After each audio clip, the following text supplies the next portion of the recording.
بسم اللہ الرحمن الرحیم۔ علامہ ابن حزم کے سیاسی افکار کے تناظر میں ابھی جو نیا پہلو ہمارے زیر بحث ہے وہ موروثی سیاست کے حوالے سے امام ابن حزم کا نقطہ نظر ہے۔ بہت متشدد ہیں اس حوالے سے، موروثی سیاست کے حوالے سے، اور اس کو قطعی طور پہ ناجائز اور ریاست اور سلطنت کے لیے تباہ کن قرار دیتے ہیں،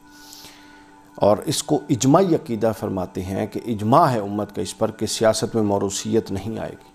اس کے باوجود انہوں نے بعض موروثی جو ولی عہدیاں تھیں ان کو آگے جسٹیفائی کرنے کی کوشش کی، جس پر ہم اگلے بعض افکار میں بات کریں گے۔ تو لیکن ان کا جو اصولی موقف ہے، یعنی انہوں نے خود آگے جا کے اپنے موقف سے بعض لوگوں کو یا گنجائش دینے کی کوشش کی یا تھوڑا ڈیویٹ کیا، آپ کہہ سکتے ہیں۔ ابو زرع مصری علیہ الرحمہ نے یہی کہا، لیکن جو ان کا اساسی عقیدہ ہے وہ یہی ہے کہ کوئی شخص وراثت کی بنا پر خلیفہ نہیں بن سکتا۔ یہ اجتماعی عقیدہ ہے امت کا، بلکہ وہ سمجھتے ہیں کہ جو امور سلطنت کی سربراہی ہے یہ نیابت رسول میں ہے۔ جس شخص میں خلافت یا حکومت یا سلطنت کی شرائط پائی جائیں، جو ہم بیان کر چکے ہیں 6 اور پھر 2 اضافہ کر کے 8، وہ 8 شرائط ہوں گی، وہ اہلیت ہوگی۔ موروثیت کوئی اہلیت کا معیار اہلیت نہیں ہے کہ کوئی کسی بڑی شخصیت کا بیٹا ہے تو محض اس بنیاد پر اس کو خلیفہ نامزد کیا جائے گا یا حکمران سلطنت نامزد کیا جائے گا یا پریزیڈنٹ نامزد کیا جائے گا، پریزیڈنٹ آف دا پارٹی۔ یہ کوئی سٹینڈرڈ نہیں ہے،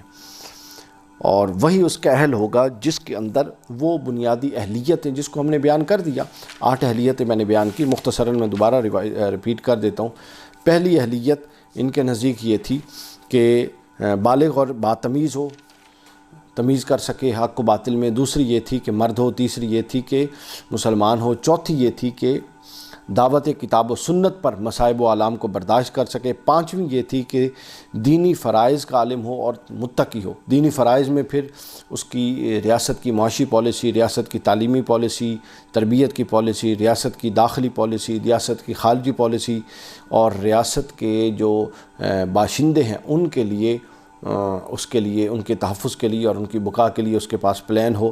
اور پھر 6ٹھی جو شرط تھی وہ تھی عدالت قائم کر سکے، خود بھی عادل ہو اور نظام عدل کائنات میں قائم بھی کر سکے، اور اس کے بعد سیاسی سوجھ بوجھ اور تدبر بھی رکھتا ہو، اور اس کے پیچھے عوام کی سپورٹ بھی ہو۔ یہ 8 خصوصیات علامہ ابن حزم نے بیان کی۔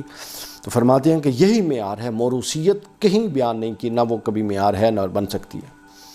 علامہ ابن حزم کی اپنی عبارت کا ترجمہ ہے کہ یہ عقیدہ اجماعی ہے، اس میں کسی کا اختلاف نہیں کہ خلافت میں وراثت نہیں ہوگی، اور اس پر اجماع قائم ہو چکا ہے کہ نابالغ کو خلافت تفویض بھی نہیں کی جائے گی۔ البتہ آگے پھر انہوں نے کچھ اور دیگر مکاتب فکر کا ذکر کیا جن کے وہ متشدد طور پر خلاف ہیں، انہوں نے ذکر کیا کہ ان میں یہ چیزیں پائی جاتی ہیں۔ آگے جا کے پھر جو شیخ ابو زرع مصری رحمہ اللہ تعالیٰ، انہوں نے علامہ ابن حزم کے اس فکر پر تبصرہ کرتے ہوئے ایک بہت خوبصورت اضافہ کیا۔ وہ بیان کرتے ہیں کہ ان کے ہاں جو موروثیت ہے اس کا وہ انکار اس لیے کرتے ہیں کہ ان کے ہاں جو لزوم ہے، شرط ہے، لازمی شرط ہے حکمران کی اور خلیفہ کی اور ہیڈ آف دا اسٹیٹ کی، وہ ہے عدالت، اس کی ذات میں عدالت اور اس کی طرف سے قائم کیا گیا نظام عدالت۔ اور فرماتے ہیں کہ جو خود عدل کے پروسیس اور انصاف کے پروسیس سے نہیں آیا اور ان معیارات پر پورا اتر کے نہیں آیا بلکہ ایک چور دروازے سے موروثیت کے ذریعے آیا ہے، وہ تو خود عدالت کے نظام پر پورا نہیں اترتا۔ لہٰذا عدالت کے نظام پر پورا نہ اترنے کی وجہ سے اور عدالت کی شرط پر پورا نہ اترنے کی وجہ سے اس کو خلیفہ یا حکمران سلطنت کے طور پہ قبول نہیں کیا جائے گا۔ نیز یہ کہ بچوں کو خلیفہ بنانا درست نہیں، اس کا بھی ذکر کر دیا انہوں نے۔ آگے جا کے تبصرہ انہوں نے کیا ہے علامہ ابو زرع مصری نے رحمہ اللہ نے۔ آپ فرماتے ہیں کہ یہ جو ابن حزم کا موقف ہے، اس موقف کی 100% تائید ہمیں صحابہ کرام اور تابعین سے ملتی ہے کہ صحابہ اور تابعین میں اس کا کوئی قائل نہیں ہے۔ یعنی اگر کوئی واقعہ ہوا تو ہونا ایک الگ بات ہے، اور اس نقطہ نظر اور موقف کا قائل ہونا ایک الگ بات ہے، کوئی اس کا قائل نہیں ہے، کیونکہ مسلمانوں کے امور شورا سے طے کرنے کا قرآنی حکم ہے، اور شورا کا امکان جب ہی ہو سکتا ہے کہ مسلمان اپنی مرضی سے کسی کو حکمران متعین کریں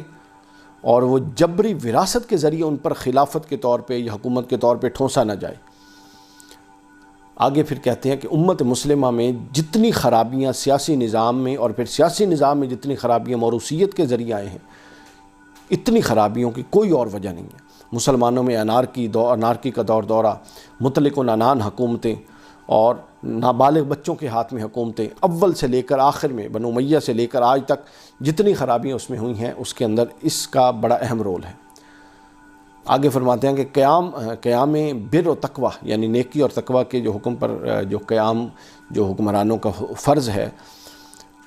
اور باہمی تعاون، اچھے کاموں میں ایک دوسرے کے ساتھ تعاون، اور پھر عدوان اور برے کاموں میں ایک دوسرے کے ساتھ عدم تعاون، یہ تمام شرائط جو ریاست میں نافذ کرنی ہیں، اور پھر امانتیں اس کے اہل کو دینا، اور دیگر جو شرائط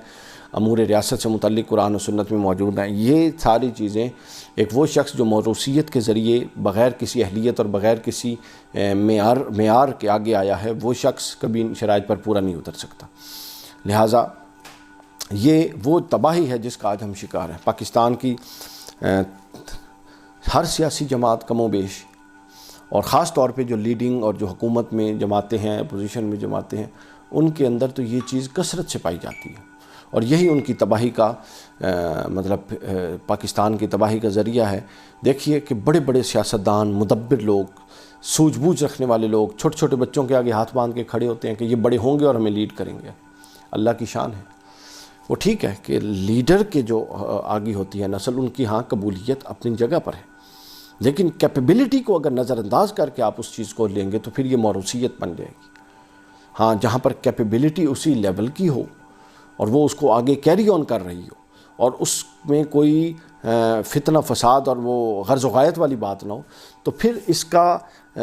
جسٹیفیکیشن اس کی پھر بھی نہیں بن سکتی۔ پھر یہ ہے کہ وہ اپنے پروسیس سے جب چیز آئے گی، اس کے اندر موروثیت اور وہ موروثی سمجھ لیں کہ مداخلت کا اور اس اثر رسوخ کا دخل نہیں ہوگا، پھر وہ قابل قبول ہو سکتی ہے۔ یہ قرآن و سنت کی سیاسی حوالے سے تعلیمات میں ایک اجماعی موقف ہے، جس پر تقریباً تمام سیاسی مفکرین، جس پر اقبال نے بھی بات کی، حضرت شاہ ولی اللہ محدث دہلوی نے، امام ماوردی نے اس پر بات کی، ابن خلدون نے اس پر بات کی، اور امام ابن حزم نے اس پر بڑی شدت کے ساتھ بات کی۔ تو یہ وہ چیز ہے جس پر سختی کے ساتھ عمل درآمد ہو اور موروثیت رکے تو ہمارے حالات بہتر ہو سکتے ہیں۔